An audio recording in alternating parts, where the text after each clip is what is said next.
All right, let's get straight to the point. We are still at war. War is likely to resume, and the rift between the U.S. and its allies appears to be growing. And among the many reasons why that sucks, one major thing about war is the billions of dollars going to drones, ships, and now AI companies that'll give us minutes like these.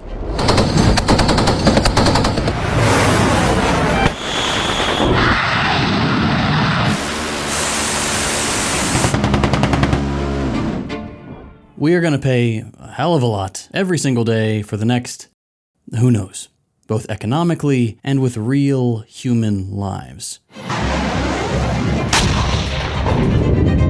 So with so much up in the air right now, we thought we'd make a quick video to find out just how much it's all going to add up to, and then do a little math to see how we could have spent that money instead. Let's talk about what we know already. The first week in Iran racked up an $11.3 billion bill in munitions alone. Every day since has been an extra $2 billion on the pile. That is an insane amount of money. It's gonna get a lot worse. Just a month into the Iraq War, Bush revealed it had already cost the US $20 billion, or about $690 million a day. By that point, we'd been in Afghanistan for 2 years with no end in sight. But Bush was confident that Iraq would only take another 5 months or so and $20 billion more, so $40 billion total. We must stop the terror. Now watch this drive. Except 4 years later, as Bush was getting ready to leave office, we were still in Iraq, we were still in Afghanistan, and W was going to Congress asking for an extra $190 billion to keep everything going. It was only 20 years later we finally got the real price tag of the war on terror. $14 trillion. The Pentagon spent $14 trillion between 2001 and 2021, about $8 trillion of which went to the 9/11 wars specifically. That is more than the wealth of all these billionaires combined. And we can say with confidence that that money was well and truly wasted. Between 30% and half of the $14 trillion went straight to just 5 companies: Lockheed Martin, Boeing, General Dynamics, Raytheon, and Northrop Grumman.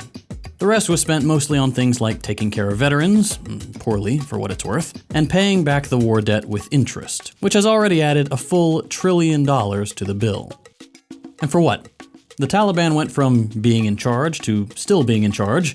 Millions of people died, the US is despised by an entire region and much of the world, and it didn't prevent any new wars from breaking out. For more on that last point, see any news at all? Alright, quick plug, then we'll get back to it. As always, want to respect your time, so here's a timestamp to skip ahead if you're not interested or not able to support the channel. I've said this before, but it's worth repeating. This show runs on viewer support. That's just the reality of doing this kind of work.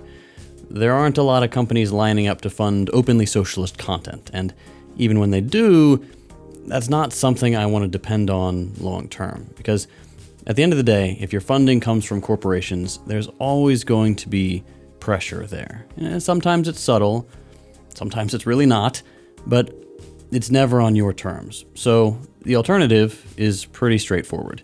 If we want this kind of content to exist, it has to be supported directly by the people who actually watch it. If you're in a position to help out, Patreon is the easiest way to do that. You get some nice perks too, including early access to ad-free versions of every video and access to our patrons-only Discord server, complete with book club.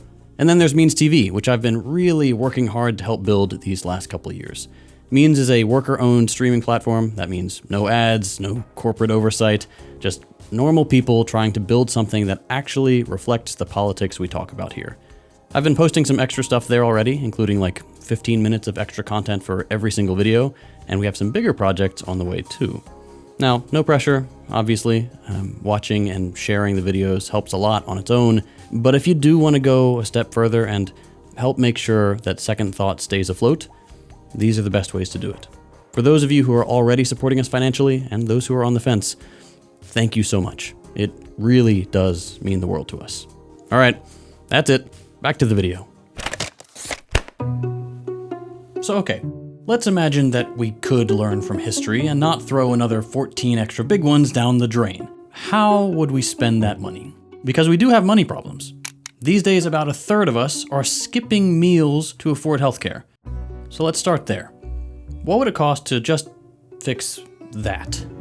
Shockingly, only $290 billion per year. Max. That's it. That's what universal healthcare would cost us at the very most. For context, Trump just requested that the Pentagon's budget be up to $1.5 trillion per year, meaning we could give the war budget a 20% haircut, still be miles ahead of every other country militarily, and not starve ourselves for aspirin. Universal healthcare is the norm in every single wealthy country and in many less wealthy countries in the global south. It's a system that makes sure that anybody, regardless of how much they make or what they're going through, can see a doctor and get their prescriptions filled at no or very low cost. If that sounds insane to you, it's the norm for billions of people worldwide. Universal healthcare works by saving billions of dollars by eliminating price gouging and the need for useless insurance middlemen whose only job is to deny our claims. Here in the US, getting universal healthcare would mean no more medical bankruptcy, something that 500,000 Americans deal with every year and that affects exactly one country, the United States. For 30% of us, universal healthcare would literally be the difference between getting a life-saving procedure and eating that day. And that $290 billion figure is just the worst-case scenario. According to a painfully thorough Congressional Budget Office report, 4 out of 5 universal healthcare proposals currently on the table would actually save Americans between $42 and $743 billion a year. We'd only add to the budget if we chose the 5th option, which makes it a priority to pay providers and drug companies a lot, doing low cost sharing for individuals, and covering long-term support and services. In every other proposal, including Bernie's Medicare for All, we save money. But if we really wanted to spend on healthcare, since that is the point of this video, we could always just pay for people's medical debt and cancel all of it. That would only be a one-time $220 billion fee, and it wouldn't even make a dent in the Pentagon budget. How many of you watching are struggling with medical debt? How does it make you feel that our government could just pay it all off with the stroke of a pen? But they won't. Sorry, that money's spoken for. Gotta kill a bunch of school kids halfway around the world. Does that make your life better? No? So, what else could we do? Let's do something fun and notoriously expensive, like high-speed rail. While countries like France, Japan, China all get to enjoy convenient cross-country travel on bullet trains from the future, we're stuck waiting 5 hours at TSA because it's too expensive. So let's imagine that tomorrow Congress suddenly went crazy. Let's imagine they decided enough was enough and we should replace the entire Amtrak network with high-speed rail. This is not something anybody's asking for. It is not something that makes sense. Every single HSR plan is way more conservative in terms of scale, but let's just be wild. At roughly $130 million per kilometer, according to this graph in Financial Times, the California High-Speed Rail IOS is one of the most expensive high-speed rail projects we have in the US. If we were to match the 21,000 miles of Amtrak lines and build a high-speed rail network of that length at the California HSR costs, the total would still only be $4.4 trillion. It would cost half as much as 20 years of war in the Middle East. Just imagine, those 20 years could have been spent very differently, and by the end of it, we wouldn't have millions of abandoned and suicidal veterans, millions of deaths, and cities all over the world reduced to rubble. We would have a completely transformed country we could actually travel around in. Again, I'm not saying this is a reasonable project. I'm saying that we could have handed the dot over to a coked-up Yimby Numtot with a blank check in 2001 and still have ended up with a more sensible spending program than the Pentagon. I think you get the idea, so let's just do a couple more quick ones. Head Start, free preschool for low-income kids, is only $12 billion a year. Cancer research, $7 billion from Congress a year. Solving homelessness, $9.6 billion. These are all large sums of money, but they are pocket change compared to what we spend killing civilians abroad. We could double, triple, quadruple any of those amounts, and the military wouldn't even notice a difference. Even big-ticket items like free higher education, a plan that would completely eliminate costs at four-year public colleges, would only run $70 billion a year. Even truly ambitious projects like ending world hunger are estimated by the UN to only cost $93 billion. 25 times more money goes missing from the Pentagon's balance sheets every year. Look, the point isn't to say that there's no room in this world for countries to spend on their military. But when just 5 companies get trillions while people starve, our priorities just aren't set right. And I have trouble believing that those priorities are being set with us in mind when those same 5 companies spend $2.5 billion hiring 700 lobbyists. They need wars. We don't.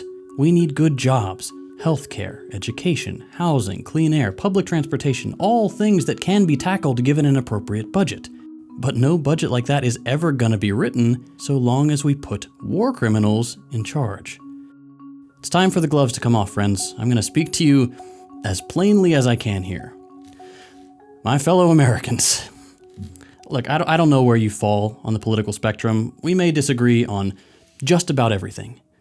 But I don't think we disagree on this.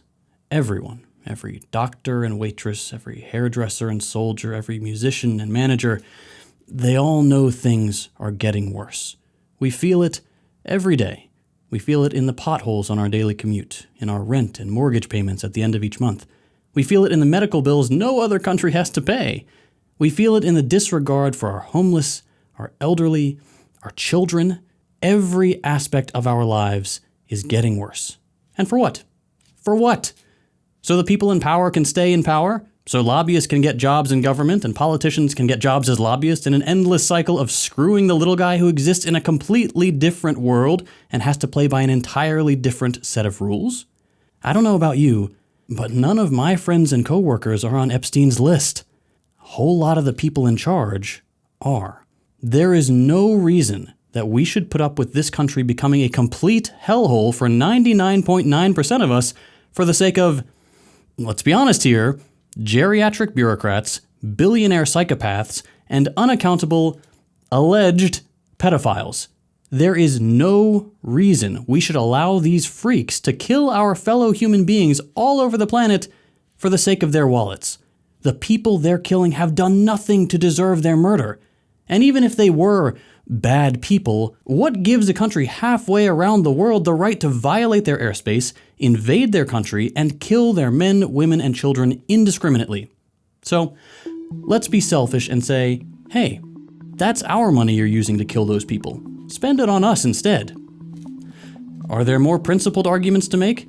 Yes. Will this one resonate with the average American? Absolutely. I think it's the only one that will. We have seen this time and again. What that says about us as a society, that's for you to decide. But the bottom line is this. If a mass of Americans say enough is enough, stop screwing us so you can play world police, that will materially benefit both our families and the families on the other side of the world staring down the barrel of US guns for no goddamn reason except to keep the rich and powerful rich and powerful. This country is not what we have been told it is. It is time to wake up and realize that.